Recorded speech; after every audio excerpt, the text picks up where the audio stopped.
Thank you very much to Yoav, who chose the music for our break. I invite Yoav to say something about the last song we just heard about the singer. Right. So this was by Shragi Gestetner, who was the Canadian Haredi singer who passed away in the Miron tragedy. And it's in his honor, I suppose. Mm-hmm. Yeah, thank you, Yoav.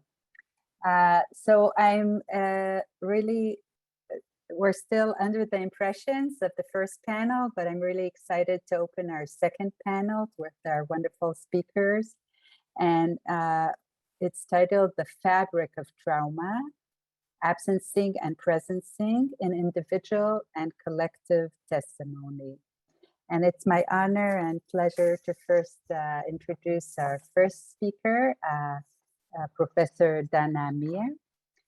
She's a clinical psychologist, supervising and training analyst at the Israel Psychoanalytic Society, head of the interdisciplinary doctoral program in psychoanalysis at the University of Haifa. She's a poetess and a literature researcher, an author of 7 poetry books and 4 psychoanalytic nonfiction books. I'll mention the last 2. Bearing Witness to the Witness from 2018, and Psychoanalysis on the Verge of Language, Clinical Cases on the Edge, that it will appear shortly in August 2021. And she's a winner of many prestigious international psychoanalytic awards. I'll mention the Distinguished Psychoanalytic Educators Award. So thank you, Dana, and please, you can start. Thank you very much. I'll just share my screen, try to at least. Mm-hmm. In the introduction to Remnants of Auschwitz, Agamben writes, at a certain point, it became clear the testimony contained at its core an essential lacuna. In other words, the survivors bore witness to something that it is impossible to bear witness to. As a consequence, commenting on survivors' testimony necessarily meant interrogating this lacuna, or more precisely, attempting to listen to it. My presentation today will direct attention to the lacuna that constitutes the capacity to bear witness and at the same time undermines it. 4 modes of testimony will serve to reflect 4 modes of collapses into this traumatic lacuna: the metaphoric, the metonymic, the excessive, and the Muslim modes of testimony. These 4 modes were identified through a textual analysis of testimonies taken from protocols of 55 accounts by children survivors of the Holocaust. The textual analysis clearly distinguished between testimonies of dominant metaphoric mode compared with ones of dominant metonymic, excessive, and Muslim modes, suggesting that the different modes of testimony represent different degrees of reflection and symbolization that may enable, respectively, different degrees of healing. I'll explain the 4 modes and these 4 modes and then illustrate each of them, okay? But first, metaphor and metonymy. What are they? Metaphor and metonymy are 2 forms of semantic shift, that is, 2 modes of transition from one semantic field to another. Metaphor is based on analogy, on a relationship of similarity between 2 semantic fields. The sentence, "My love is a red rose," does not imply that the rose itself is the beloved one, but that something in the beloved's features resembles those of a rose. Metonymy, by contrast, is a figurative tool that illustrates something by replacing it with something else that is situated close to it in time or space, or that belongs in the same context. The result is not logical or analogical, like in metaphors, and can only be understood through the proximity between the 2 elements. This is how the expression the White House comes to stand for the notion of the president's spokesperson. As opposed to metaphor, in metonymy there is no transfer of characteristics between the two elements. The president's spokesperson is not meant to share features with the White House. The connection between them is associative only, in a way that allows us to perceive the one as representative of the other. What is a metaphoric testimonial mode versus a metonymic testimonial mode? The term metaphoric testimonial mode does not refer to texts that are saturated with metaphors. It rather refers to those eras in the testimonial narrative where there is a constant movement between two states, the first person and the third person of experience, or the experiencing I and the reflective I, further enabling the shift between the position of the victim and the position of the witness. Its metaphoric quality lies in the fact that unlike the metonymic, the excessive and the Muslim testimonial modes that will soon be described, this mode involves representation and creation of new meaning, producing an integrated narrative within which the traumatic events are not merely repeated, but also undergo transformation.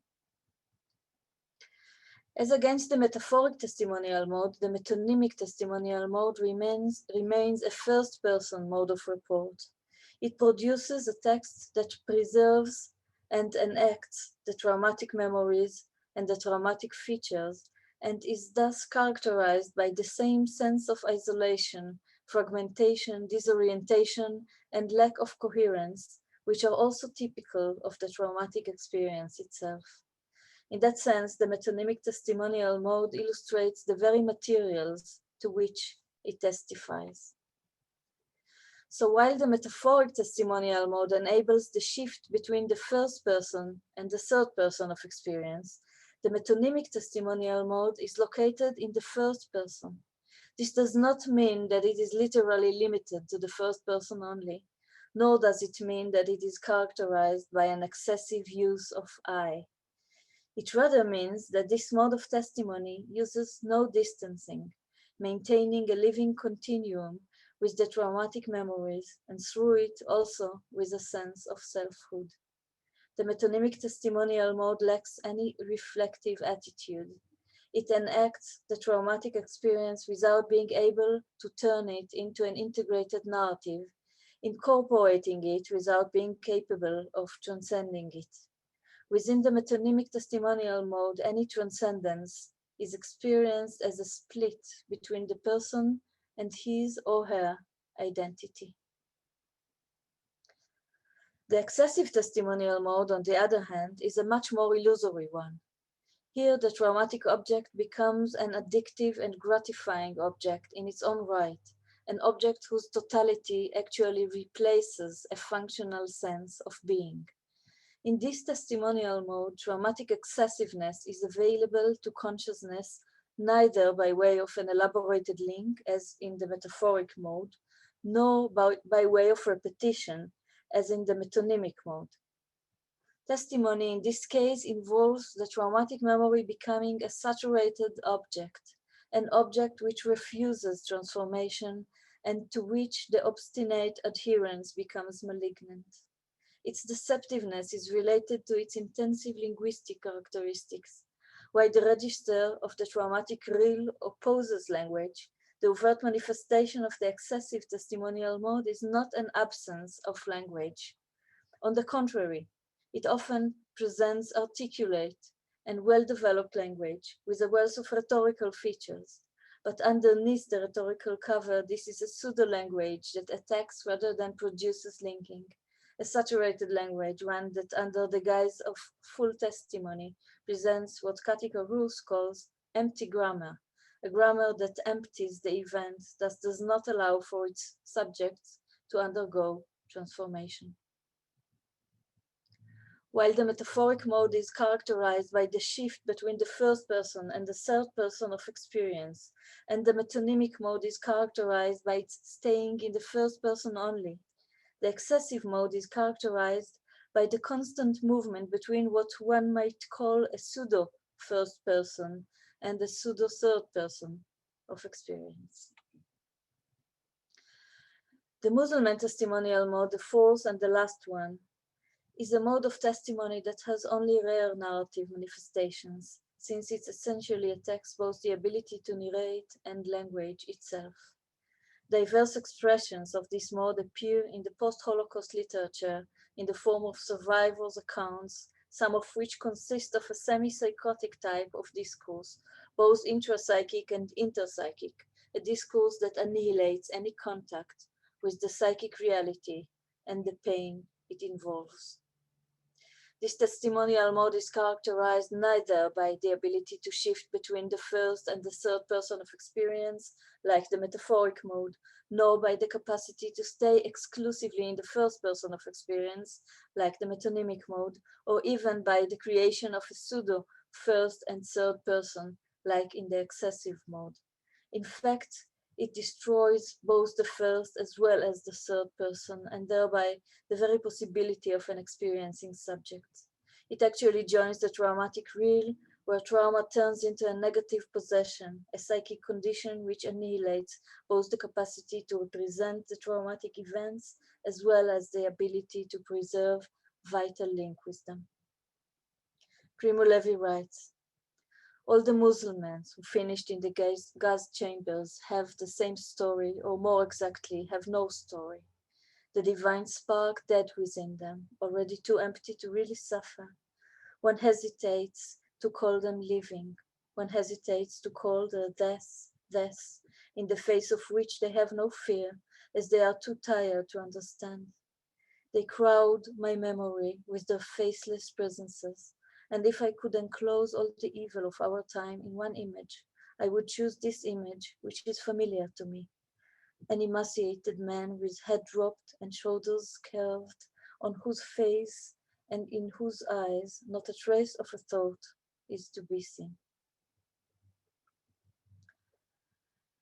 Every testimonial narrative constitutes a unique combination of these four testimonial modes, marking zones of psychic transformation versus zones of saturated thinking, zones of linking versus zones of compulsive repetition, zones in which testimony annihilates the witness versus zones in which it constitutes him or her as such. I would like to present now a few brief illustrations of these four testimonial modes. The first illustration will be of the metaphoric mode. The testimony of N, born in 1930, revolves around the lacuna of his survival. I quote, one of those moments which I want to tell, which were most important to me, is this. We were in the street, hunger, cold, and we heard the Germans' footsteps, so we ran away, and it seems they saw us. They come running after us, a man and me. And I, in innocence, totally stupid, but that's how it was. I ran home. That's what I know. But the house had two entrances. So I got into one entrance and I ran upstairs to the first floor, and he ran through the main door, searching, and also running upstairs. And there is this moment when both of us got upstairs, I from my side, he from his, a young guy, no more than 18 or 19 years old, holding a shotgun, and I am sure he sees me. And he does nothing. He turns around and goes away. And I went to that spot several times, and I looked at it from all kinds of angles, whether the sunlight came in from the window, so it could be that the bit in which I am is dark. It might be that the sun came that way and he had the light in his eyes. Why didn't he shoot me? One of the questions, the many questions in my life. For me, that was a very critical moment. I don't understand, don't know. End of quote. The question that occupies this metaphoric testimonial text is the question of meaning. The story is not told as a fixed, stable narrative, but as if in a process of reconstruction. The question why the young German did not shoot him, was it because he didn't see him or because he chose to let him live, is crucial because it concerns the arbitrariness of Anne's survival. Was it a chance slant of sunlight that left him sufficiently out of sight in that obscure spot, or the sudden compassion of the young German when facing the little boy? Was the fact that he stayed alive mere luck, or did it have something to do with who he was? The decision for life remains meaningless and arbitrary. He does not know whether he was saved because the German was momentarily blinded, or on the contrary, due to what he saw. And the difference between these two ways of being saved for Anne remains the greatest difference there is. It is the difference between being the hero of the narrative of his rescue and being accidentally and meaninglessly lucky. The second illustration is of the metonymic mode. A, born 1934, and her little brother and sister were taken to an institute of abandoned children in order to hide and save them. As they got there, the nurses separated them from each other, creating in fact a second traumatic fracture for the 6-year-old girl who stood by the door of the dormitory for hours in order to catch sight of her lost siblings. I quote, "And I stood at the door to see whether I could see my brother and sister. And that's how I stood near the wall without budging, but I saw nothing. For how long I stayed there, I don't remember. I feel it was a long, long, long time. Many days, maybe many weeks, maybe many months. I don't remember. Just the feeling of it being a long, long, long time." End of quote. The fact that A's testimonial narrative does not adjust itself to her retrospective knowledge that this first separation from her siblings lasted only 5 days attests to the metonymical nature of her testimonial text. The time of trauma is cyclic. It is not experienced as a linear continuum, but rather as an eternal present, unchanging, with neither a link to a past nor a connection to a future. This alienated aspect of time is one of the components of the experience of uncanniness that is typical of the traumatic experience. In A's testimony, such an uncanny moment of encounter occurs when she does not recognize her siblings after she finally meets with them. I quote again, "The cart is empty, and the women who are with us tell me to look after the children. They have to deal with the tickets, I don't know. And all the children start to cry, all of them. And I don't know what to do. And I face the children and tell them not to cry and not to cry. And suddenly I see a boy who isn't crying. He doesn't cry. He looks at me with a frightening expression, big eyes, a frightening expression. And I look, and I say, Kay, her little brother's name. And he responds with a look, I don't understand. And I see it is Kay. He knows his name, because I feel he responds to me, to that name. And I say, Kay, and I say, look at that child, he isn't crying, he isn't crying. And I approach him and I want to take him, and he sits, and suddenly I see another girl who doesn't cry, and I look, and I need a very long time to know that I'm not wrong. And I say, Anne, her little sister's name, and Anne responds to her name with her eyes. And I know that I have been waiting so long. I was on the same minivan with them. I looked at all the children and I did not recognize them. End of quote. This is an appalling moment.